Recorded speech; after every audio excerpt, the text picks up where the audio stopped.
Greetings. This is Doc Ock coming at you live and direct this evening from Black Facts Headquarters Central here in beautiful Kent, Ohio. That's right, we about to set the night on fire right here in Kent, Ohio. Greetings to one and all. All right, now we are continuing on with Marcus, our celebration of Marcus Mosiah Garvey's 134th Earth Day on this 18th day of, on this 19th day of August. Wow, the days are just flying by here. It's hard to keep track. Well, here's what we need you to do so we can go ahead and get this party started. First and foremost, if you're watching on Facebook, give us a like. If you're watching on YouTube, give us the thumbs up. And then no matter what platform you happen to be on right now, please, if you don't mind, let everybody know what a great find the Tubular Black Facts Stage channel is. The Tubular Black Facts channel. That's where you can find us every day at noon and 9, because this is Doc Ock at noon and 9. Let's move on and go ahead and read our words of wisdom for today, which comes straight from the mind and the mouth of the most excellent Marcus Mosiah Garvey. We got a real simple one for you tonight. A man's bread and butter is only insured when he works for it. A man's bread and butter is only insured when he works for it. So you got to work to make that bread and put that butter on that bread. Yes, right, because all bread is always better with a little butter on it. A little butter on it. Meanwhile, we're going to go ahead and read tonight about some of one of Marcus Garvey's detractors. Somebody who had a beef with Marcus Garvey, somebody who went toe-to-toe, blow for blow with Marcus Mosiah Garvey and lived to tell the tale. A most interesting story it is, as a matter of fact. Although he didn't end up in jail, it still has a twist at the end. So let's see how far we can get tonight. This is the story of William Edward Burghardt Dubois. William Edward Burghardt Dubois, otherwise known as Dr. Du Bois. In English, we like to say his name as Du Bois, but that's because we don't know French anymore. So we call him Du Bois, but technically the name is Dubois. And I believe it means something, it has something to do with wood, of the wood. Like he came from a family of woodcutters, wood choppers, or something of that nature. So at any rate, moving right along, let's go ahead and do our thing as we go on with our slideshow for the evening. Let's see how that works tonight. See if that's working, if it's working. All right, boom, and it is. If any scholar deserved, William Edward Burghardt Dubois, born 1868, died 1963. The name of this chapter out of our book here, we're reading out of our book, Great Negroes, Past and Present. Quite appropriate since Marcus Garvey founded the Universal Negro Improvement Association. Only fitting that we should be reading out of a book about great Negroes of the past. If any scholar deserved to become a legend in his own time, it was William Burghardt Dubois. All throughout his life, he hacked at the enslaving chains of racism and prejudice with the sword of scientific truth and thrust the flame of his intellect into the dark caves of degrading myth and stereotype. The sheer brilliance of his scholarship and the passionate vigor of his pen accounted for more than 20 books and over 100 scholarly articles, not to mention the dozens of chapters and volumes edited by him and the many newspaper columns under his name. Born February 23rd, 1868, in Great Barrington, Massachusetts, Du Bois was the son of a wandering mixed-blood father and a mother who had to take in washing and boarders to support the family. Finishing prep school with honors and a scholarship, he received his bachelor's degree from Fisk University in 1888, graduated cum laude from Harvard in 1890, and earned his PhD there 6 years later. As a graduate student at the University of Berlin between 1892 and 1894, he gained broadening experience through extensive travel throughout Europe. However, it was not until 1927 that he made the first of several trips to Russia, which influenced him to join the Communist Party much later in his life. No single title does credit to the prodigious talents of Du Bois. He has been labeled educator, author, historian, sociologist, philosopher, poet, leader, radical, apostle of peace, and prophet. He earned each label and deserves others which might describe how he has inspired black youth all over the world. Du Bois was a pioneer, social scientist. He authored one of the standard books on the Reconstruction era and conducted the first studies of the Negro in Philadelphia and Atlanta. He organized the Atlanta University Studies of the Negro Problems, editing papers on business, common school, college, art, church, crime, health, and family life. His economic study, published in 1901, revealed facts about the Negro in Georgia, which were pertinent to investigations conducted by the Civil Rights Commission 60 years later. The first major work which earned him the title of historian was The Suppression of the African Slave Trade to the United States of America, 1638 to 1870, which contained 335 pages with voluminous footnotes and bibliography. Du Bois was 24 years of age when he worked on this subject, and ironically was a professor of Greek and Latin when it was published 2 years later in 1895. Perhaps his greatest fame came not from his scholarly work, but from his debate at the turn of the century with Booker T. Washington over the type of education needed by the Negro in America.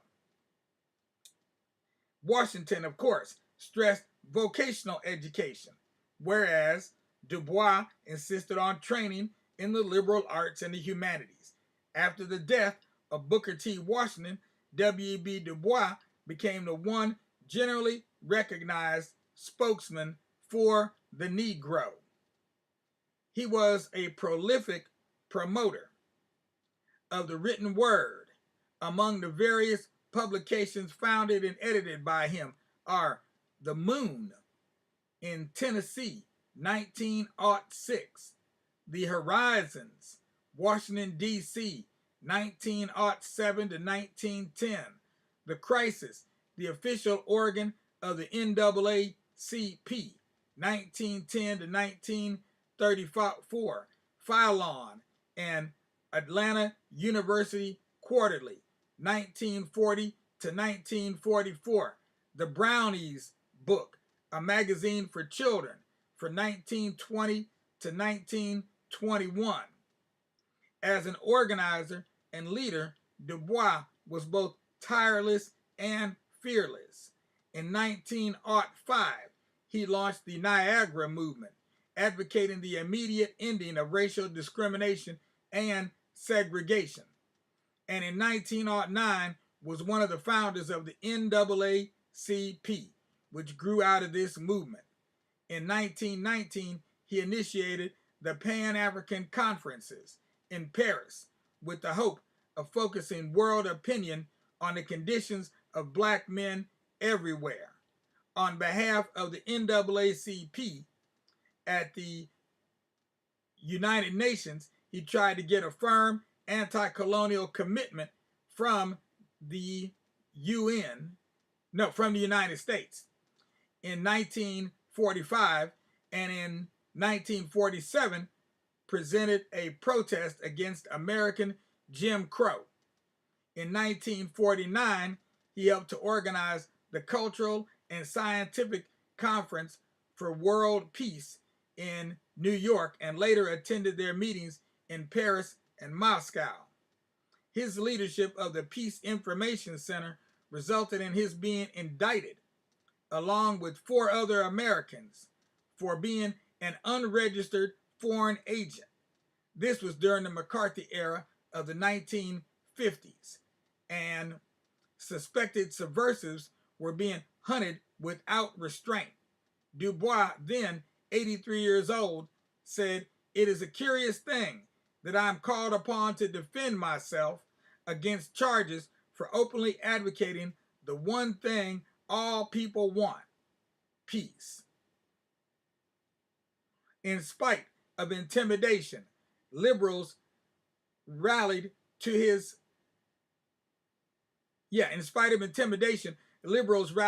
support, and petitions of 2 million signatures were collected.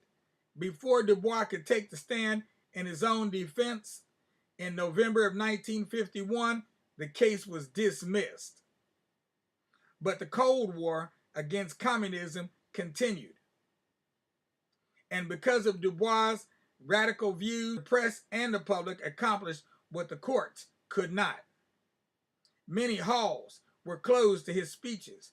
Newspapers denied him their pages. Even some leading Negro organizations avoided the now controversial figure. It was a bitter experience, and Du Bois bent beneath it, but he did not break. The civil rights confrontations of the young students in the South sustained his hope. They were fulfilling some of his prophecies. The prophetic historical insights of Du Bois are perhaps the most impressive evidence of his intellect. Long before the Negro Revolution of the late 60s, he championed economic democracy and the channeling of black power, physical, political, economic, and spiritual, through a unified Negro society. He said, "We must smash segregation with segregation." Though he was near white himself, his keen awareness of the beauty of negritude, both culturally and physically, predated by many years the black is beautiful concept of the mid-century quote-unquote militants. His black pride was manifested by his stated belief that black people had a special mission to humanity. Through racial integrity, in other words, soul power, to humanize the civilized world. Du Bois died at 11:40 p.m., August 27, 1963, the day before the great demonstration in Washington, D.C. Though 95 years old and a rather lonely citizen of Ghana at the time of his death, he was hard at work on a mammoth compendium of African culture entitled Encyclopedia Africana. Encyclopedia Africana. Okay. So there's some interesting connections being made there, and certainly we could talk about W.E.B. Du Bois for quite some time without saying the same thing twice.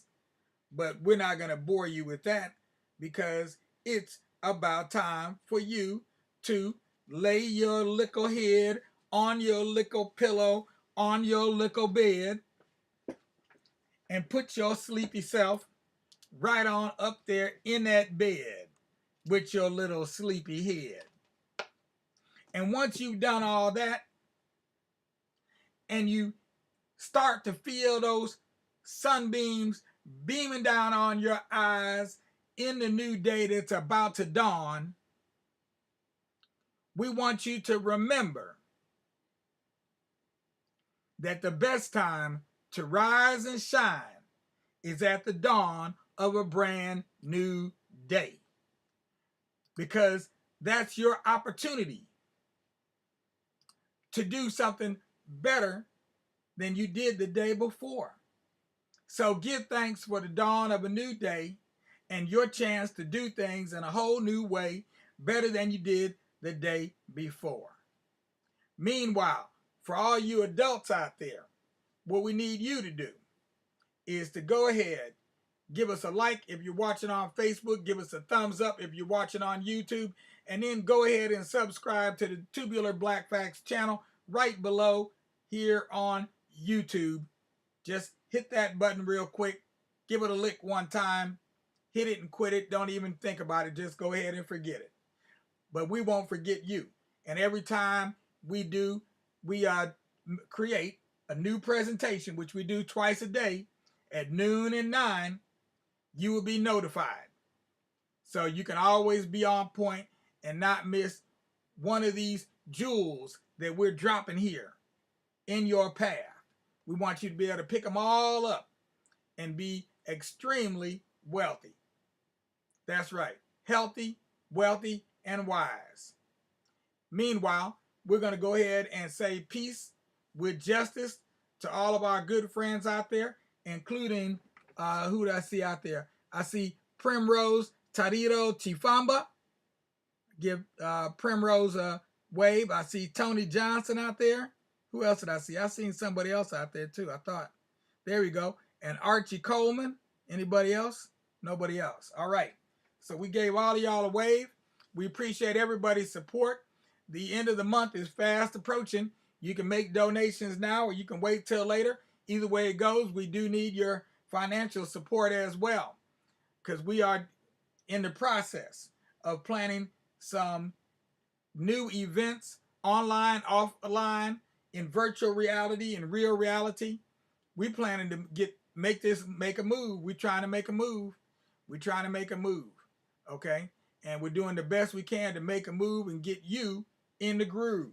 So join on in. The water's warm.